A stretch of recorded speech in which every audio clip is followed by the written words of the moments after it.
Hell, do you see us live? Yeah, now yes. Perfect. We are live. Hello, everybody. Welcome back to Courageous Mind podcast, the podcast that we do here live weekly. It's one week on my page, another week on Tatyana's page. So if you didn't see us last week, you can go to Tatyana's page and find it there. I also shared it on my page. And yeah, you can find it also on YouTube under the Courageous Mind podcast. This Hi, pod- everyone. Hi. This this podcast is our weekly dose of truth. Tatyana Ghosh and Naama pair, me, we dive into the mind, courage, and what it really means to build a business rooted in feminine energy. Raw conversations, unfiltered perspectives, breaking stigma and illusions. We are two women with different missions, united by courage. Here, you will learn to lead your life from the heart, expand beyond limits, and step into a kind of freedom where growth is inevitable and the sky is never the ceiling. And today's topic is, where are you? I wrote Moving with Life. Moving with life. Yes, yes. And I think we are finally coming to the main topic of this podcast. Like, let's move in our lives. Let's make the courageous move and do the things that we really want to do, the things that really builds the life that we are craving to have. Yes, to And progress. yes, yes, let's progress, let's grow, let's move, let's make something out of this life and enjoy it and live it. And Woo-hoo-hoo! yeah, exactly. And yeah, yeah. And I think this is something that is very, very close to you, Tatyana, recently, like in all of the work that you're doing, the groups that you're leading, the clients that you're guiding in this season of your life. Like I think from what I've seen, this is very much the main topic. Thank you for noticing. Yes, yes, and and so I know you have a lot to say about it and a lot of experience around it, and you yourself are also in a season of growth and expansion, and so yeah, I would love maybe to hear a little bit what's the like how you feel the difference is when you are taking a courageous move, when you are moving, in contrast of the moment that you're more in a relaxing season of like letting things be and just surrender and Yeah, I don't know if I'm often in that season. I'm always moving to the next thing. But mm, I, I think in general, I was just talking to someone this week um, who has a lot of I feel like there is two main types of people. One is the feeling people and one is the thinking people. And I think from my perspective, the feeling people are much faster in moving because the feeling creates movement and the feeling is very fast. It's like a very you receive the information and the information the feeling creates like energetic movement and you flow with it. And also from from human design, I hope everyone knows human design here because I'm not gonna explain it, but from human design point of view, I'm a two, and the two is actually the hermit, but also actually from Gene Key's point of view, the two is the dancer. Actually, I like the Gene Keys explanation better because Whereas one is the artist, I think he calls it.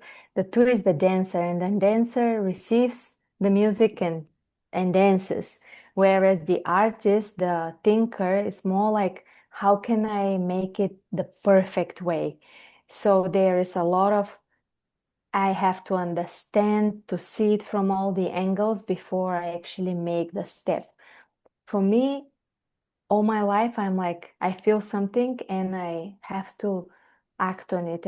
And recently I heard something from one of my mentors. It's exactly this, and it's so true. It was such a confirmation that when we receive a piece of inspiration, a piece of feeling, like something that comes, an idea, something that we want to create in our life, and we sit with it for too long, the energetic charge that it comes with, it kind of dissipates, it weakens, because it comes in as a like a ball of energy.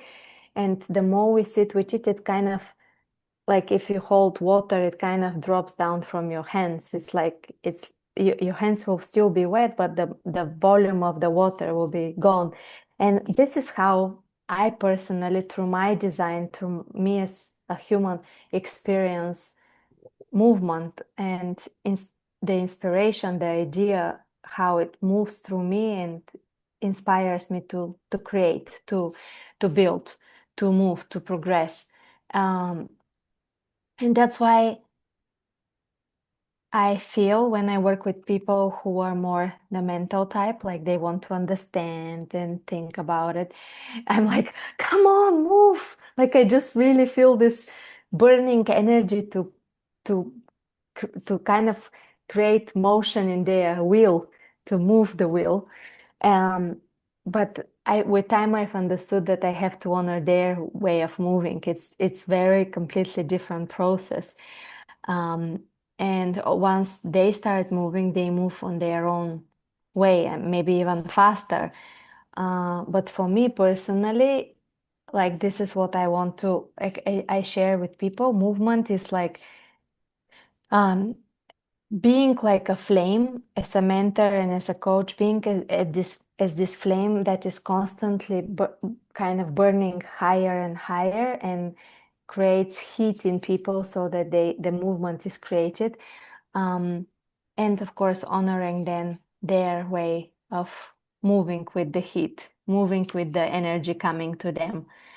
um, and it will be interesting to hear your perspective, because I think you're more on the other side, right? Like you need Yeah. more understanding. Yeah, So, I'm more of the thinking person, more of the mental person. And I think actually what you described is more of the overthinking person, right? Because we okay. have the feeling person. You also have those who are overfeeling, No, I need to feel into it. Let me feel for a week, a year, 2 years, 5 years, 10 years. And how long are you gonna feel this before you do something, right? Um, like I need to feel the moment that is right, and then you wait to feel something and it never comes because you didn't take the action that brings the feeling that you're waiting for. And so I think for both sides, like for the feeling person or the thinking person, you have the overfeeling or the overthinking. And then like if you anything that you do over Over. is over. It's not healthy. It's not taking you anywhere. Like if you stay in the overthinking for too long, then yeah, you you enter a loop of you can't do anything because nothing is perfect and nothing is clear. And I think for both, like the moment the overthinker starts to move, their thinking starts to support the movement, and they move and they think and they move and they think and they understand. And same for the feeling person. If you start to move, so you move and you feel and you move and you feel it, and it's nourish each other, like the movement, the action nourish the feeling and the thinking and make all of those things. And And also, let's be clear, there is no one person that is only feeling or only thinking, you know?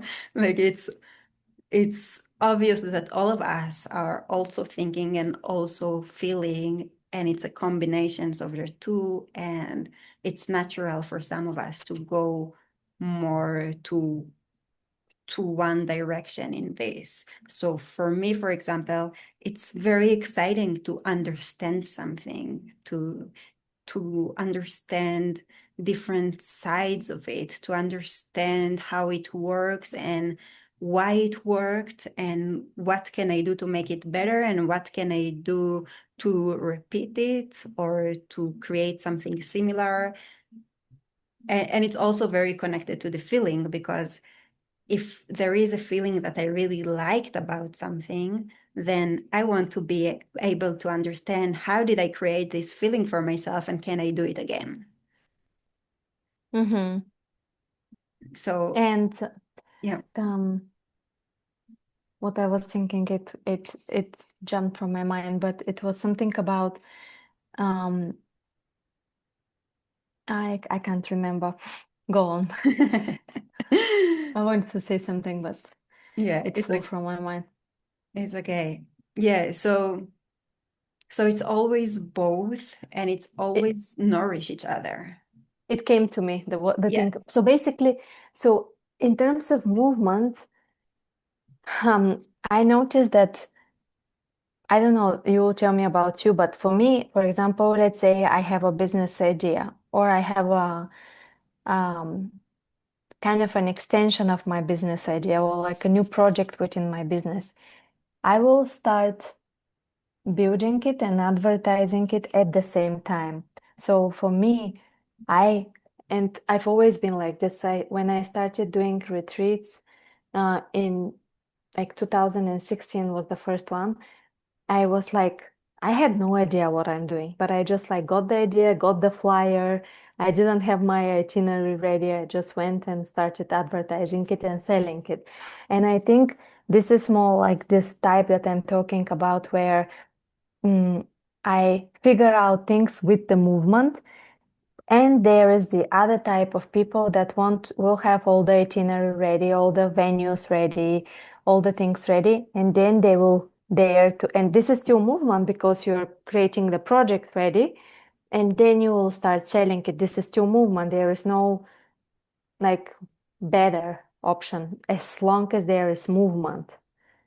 Um, Yeah, well, eh, from a business perspective, like what I've heard many times people say is actually first have the people, like first have somebody to sell to, and then start to create all of the things.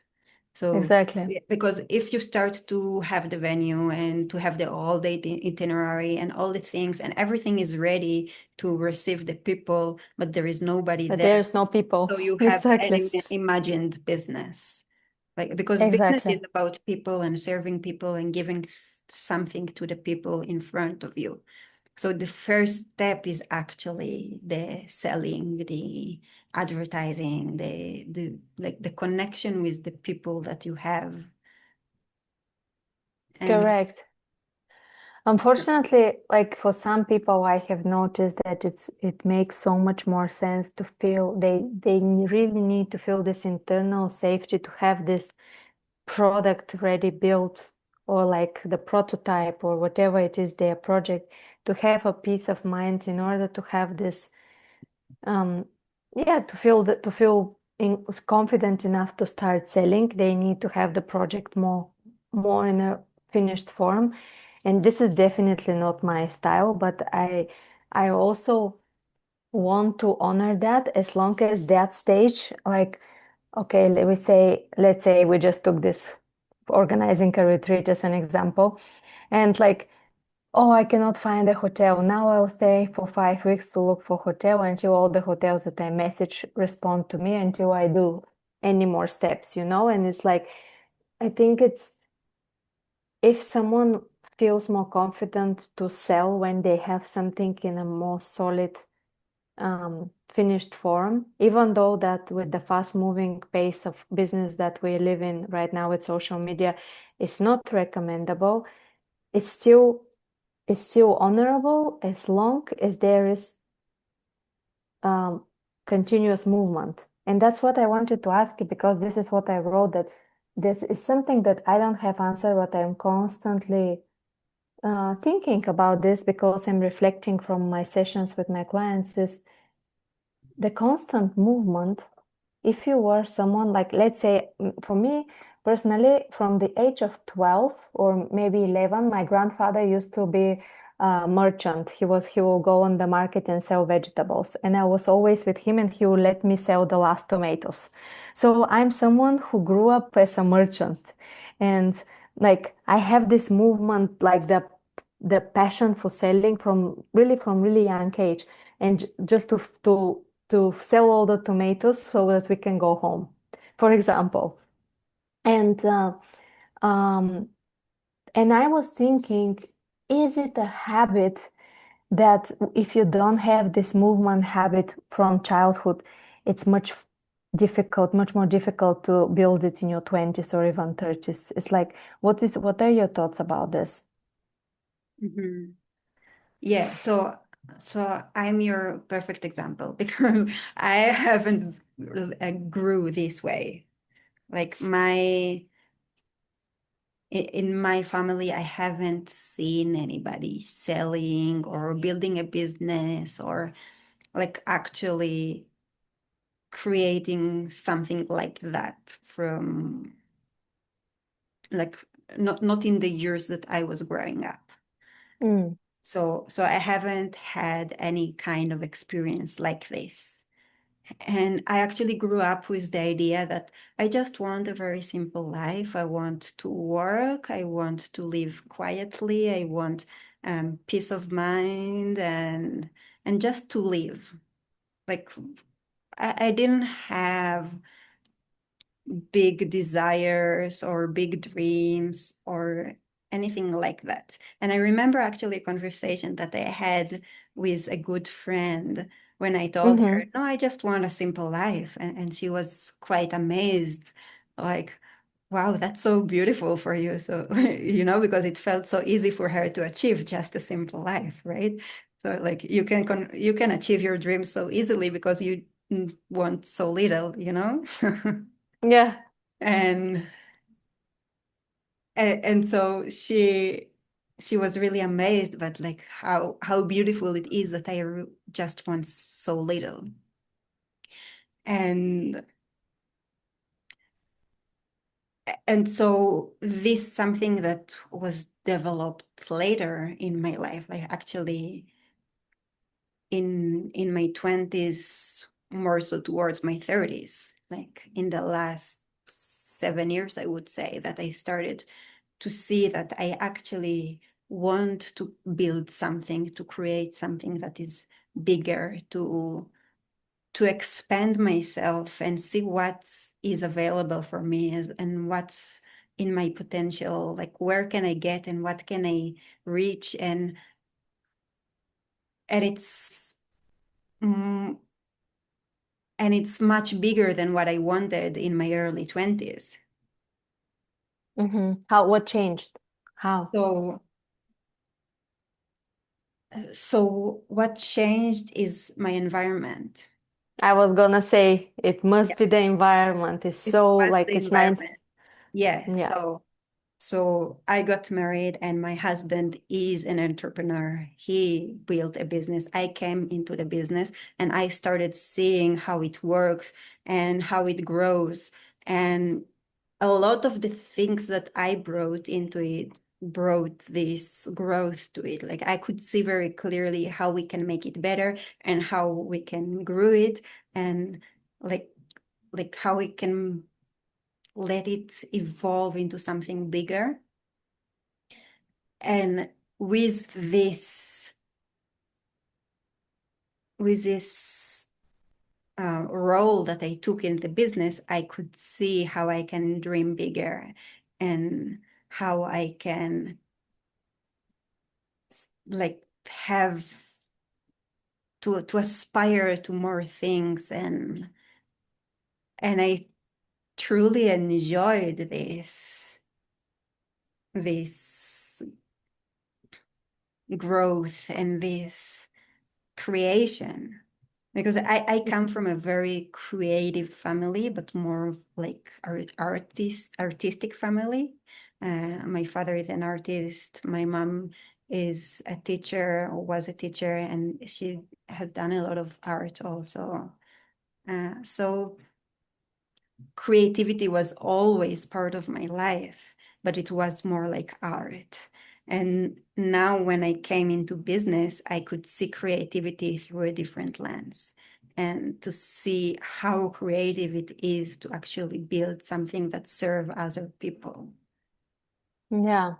So creativity definitely is part of solutions, right? Like how can you think creatively so that you find different solutions? But I really want to talk about the environment because it's if you are someone who grows up with people with family who is like working class and they don't really like aspire for much, you are preconditioned for that, right? Like if you work up, for example, my family were workers, but my grandfather was an entrepreneur, so I could see, and like every time I will go to my grandparents, there was a stack of money in one of the cupboards, and I can just take as much as I want, and it was like amazing. I can buy all the sweets, and so I think it's like when we are exposed to business, to different things as a child, we have, but not only as a child, I see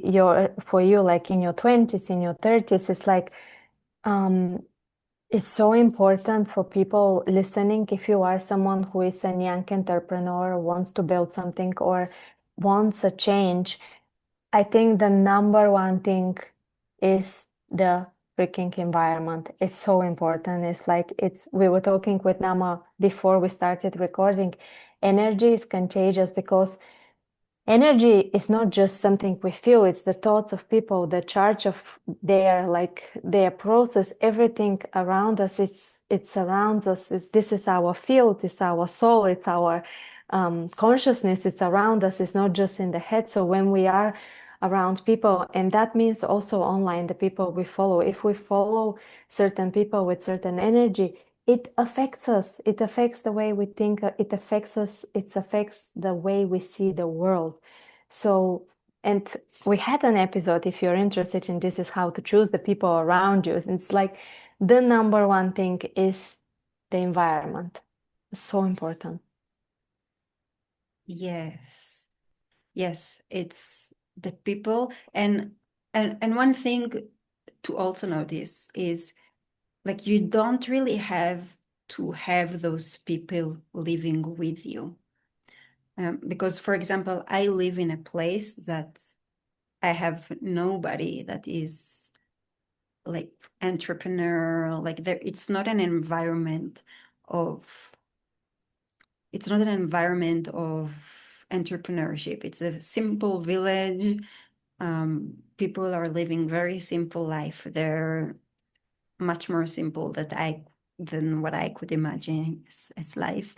And and so I would not find this type of connection that will expand me in the village, but I can find it on the internet. Nice. I can find the people that inspire me, the people that shows me this is possible, that people that shows me like life is so much bigger and there is so much more available for us in this world, which actually the internet is such a gift for all of us in this sense, because if we go not so many years ago, you couldn't have easily a different environment. Like you had the people in your village, the people in your town, that those are the people that surround you. And if you happen to grow up in a small village that nothing happened in, it was quite difficult that something different will happen in your life and you just followed the same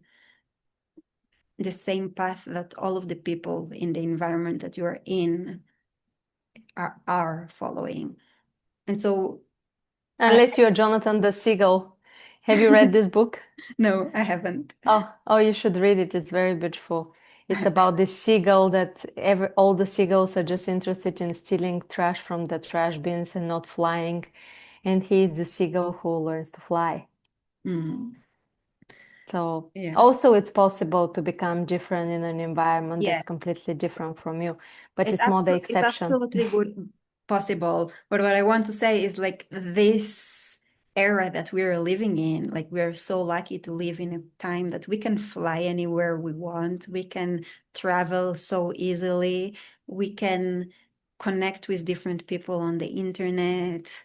We can like even not really personally connect with them, but following them and hearing what other people have to say and open our minds and our perspective. It's so easy in this era that like this is such a gift, and I believe all of us need to take advantage of it, like take the most out of it because it's so available for us, and it's actually really exciting because it just makes everything in the world more available for us. Totally, totally. I love the business mentorship where we met, and also this is something that I'm hopefully building up next. I want to build this business group mentorship container called Play Big, where women exactly are sharing their businesses that want to go big. And also, like my vision is once a year to have this power immersion where we actually meet in person so that it's not just online, but we exchange physically our energy once a year somewhere where we can get massaged and eat well and so I think we are so blessed with having the internet and having access to different as long as we have this little seed inside of us for a dream, we can find the needed energy to support it anywhere now, especially on the internet. We don't have to travel to a different country, move. And of course, like I've moved so many times, of course we can move. You've moved across the world, but it's not necessary anymore because we can have all the energetic support online. And not only energetic, also business, strategic, all of it. But whereas that was available before just from books, let's say, from seminars, now it's like live contact in mentorship in group circles and all of this. It's like it's so much more accessible. We are so blessed. We live in a it's so important to keep remembering that we live in this like the best of the best times because I know how the world, the media, the news are trying to tell us how bad the world is, how much war there is still, and this like fires and this and like constant fear. But actually, if you zoom out, we live in the best times ever. Like really, like we've never been so, at least for what we know. Maybe there were better times, but for what we know from known history, we haven't been closer to limitlessness ever. Yeah. Yeah, and I see also why this fear is coming because like it's the same thing like when you get something that you wanted your whole life. Let's say you got a really big payment and then now you like, okay, can it happen again? Can I do it again? Can like what do I do the best out of it? How I'm not wasting all of this? And like it feels like the world is in that place. Like we are such in a good place. How don't we ruin it? So there is fear. And then at the same time, also you see like we are so close to limitlessness, but also all of the power and the the wars and all of this is also growing much more powerful. So this also brings the fear. So there is like if you look at it from the big, like there is a reason to fear because if something happens, it can gonna be really big, right? But then it's also if you already fear it right now, then you're already living it before it happened. Yeah, and there is nothing to do. If it happens, it will happen. But what will Yeah. happen if you actually make the move and do the launch the dream business, sell to as many Yes. people as possible, get rejected as many times as possible, learn to coach better, create products that are amazing. Just recently, I met on the beach here one woman who works in women's health and was is launching products into the market that help women actually prevent dementia in the future because it's related. It turns out that dementia 80% is women. Obviously, we live longer, but also hormonal health and how we manage menopause. It's apparently related to brain health long term.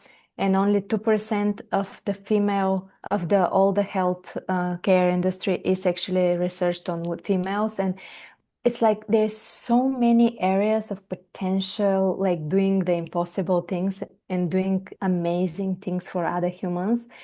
Um, and I think also like going back to our initial to movement, I think another prerequisite for movement is to deep inside you what excites you and find a mission that really is serving other humans. It could be also serving nature. It could be serving, but serving someone, it's really important. It kind of it becomes an engine for movement also. Yeah. Yeah, it's absolutely having the why behind what you're doing uh, and having this excitement towards something that you are building. And because there are beautiful things that are created without this very philanthropic idea behind it. It's more like I was excited about it. It was very interesting to me. I just did it and it was very successful. And now it's also serving many people. Like this is also a pathway that is possible. And there Totally. is also be something that you are very connected to the mission and what it will create to the world and how people like will benefit from it or the nature or whatever it is that you are like the cause that you are building towards. But it's something that lives within you. It's something that really excites you, something that you're very connected to, something like you're a little bit obsessed about, like let's create it. And you, something that fill you up with this creative energy. Yeah, And and actually, when you said obsessed, I just want to say this Grand Cordon, be obsessed or be average. This book just came up as suggested book in my Audible, and I was like, okay, this book sounds really amazing because it's so amazing to be obsessed with an idea. And I think we are I don't know, like sometimes we are taught to be more careful, not to be like I remember when I first started going to the gym, people were commenting, "Oh, you're obsessed, be careful." And I'm like, "Are you crazy? I'm obsessed with something amazing." It's like there is like obsession could be very like it's an engine, it's like a rocket underneath your ass. yes, and yeah, and obsessions always will look from the outside, it will always look like something unhealthy. But if It's you are like too fine much, with it, if like you too much. enjoy it, if you love it, if this is what you're for, don't care about what everybody looks like say. Because yes, obsession is a little bit beyond what's healthy, like is a little bit beyond what's normal. But it's not the normal that creates something big, that creates something super successful. It's this obsession, this hyper focus on something that you really love. I love the hyper focus drop. The word drop, hyper focus. I love it. I'm gonna write it down. Um, one thing I wanted also to say is like, I think with this fast moving, oh, I started to hear myself.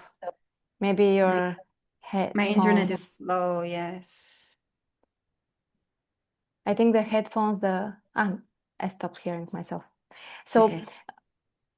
because we are such in a such fast moving world right now, we are also very impatient for the evidence to come, for the proof of our effort to come very fast. And this is something I wanted to talk to in this podcast because and give you a personal example for myself personally. Like um, sometimes it takes a little bit more effort and a little bit more understanding before we can see the results. And for some people, it happens faster than it might happen for you. And I wanted to give you this personal example. For example, I've been building my social media.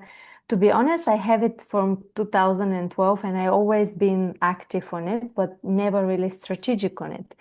And um, and like in the last year, I have been really like investing money and trying to figure it out. And it my follower number hasn't grown at all. Like it's always plus minus, and it stays the same. And I'm freaking not giving up. It's like I've been many times thinking, oh, maybe something is wrong with my account, maybe shadow banned, all the excuses. Maybe I should start a new account. But I just wanted to drop this here because not always, sometimes some things require a little bit more understanding. And that's why also obsession is important because if we don't see the results in something, for example, for me as an entrepreneur, social media is the way, is the window to the world. If social media is not growing, my client base is not growing. So I need it to work. However, it's like, do I give up because it's going plus minus, or am I constantly thinking how I can get better? Of course, I'm thinking how I can get better. And it's just this reminder that it, like the obsession is what helps us stay with it, even if we want to like hit our head to the wall many, many times for years, like literally for 1 year now for me personally. And yeah, it's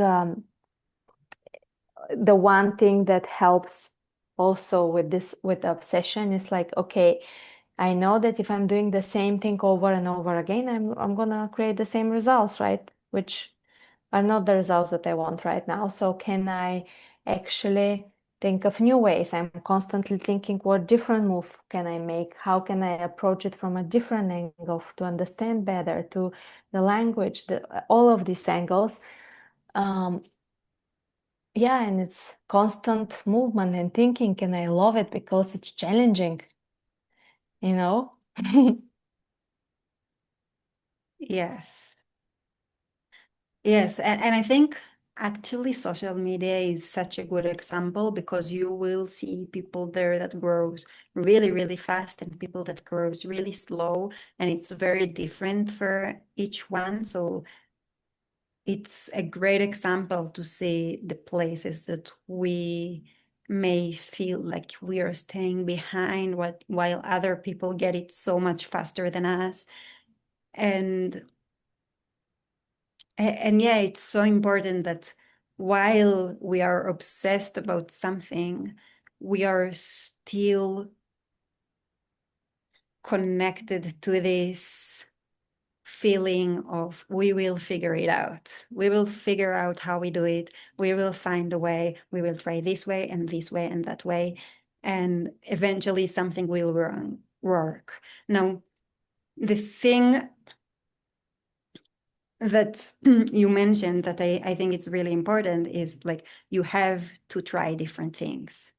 You have to stick enough time to something to see if it works, but you also have to try different things. Correct. And that's the movement piece to it. Like you're not going to be obsessed about something and then hope for a result that has nothing to do with it. Like if you have this vision that is up here and you're obsessed down here, you need to direct your obsession to the vision that you have here. Like it has to be connected if you want it to take you there. Yeah, and also in that place, from a feeler, from someone who is feeling and needs to move, I'm becoming a thinker because I'm like, okay, it's like how can I need to think more about this. I need like just constant because let's share something vulnerable. I was like most of the time before I would just wake up and feel like what is that I'm thinking about today, a new breakthrough that I want to share? What am I inspired to share now today for? It was like so random time of posting, random content, and it's like now I'm learning, okay, I have to be consistent. I cannot just move with the feeling of inspiration.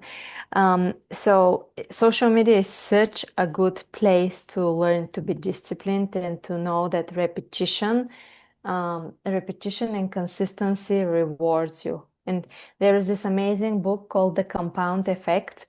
Um, it shows exactly about this, that small actions every day compound so much more than just one big step. And you do one big step, you prepare for it many days, you do one big step, and then nothing happens and you just give up because you prepared for it too long. Whereas small steps, consistency, it's so important. Yeah, yeah. It's always the small steps. And actually, the small steps is what makes you move. Because when you are just focused up here on the big vision, it's super overwhelming. Like even small steps can be overwhelming sometimes. Like today, I was overwhelmed making breakfast, and and it was quite an interesting experience because it's not something common for me to feel overwhelmed and less over simple things.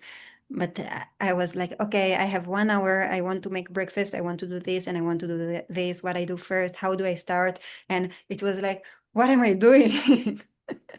and and it's such a simple moment, like just making breakfast, like put the eggs on the pan and just do it.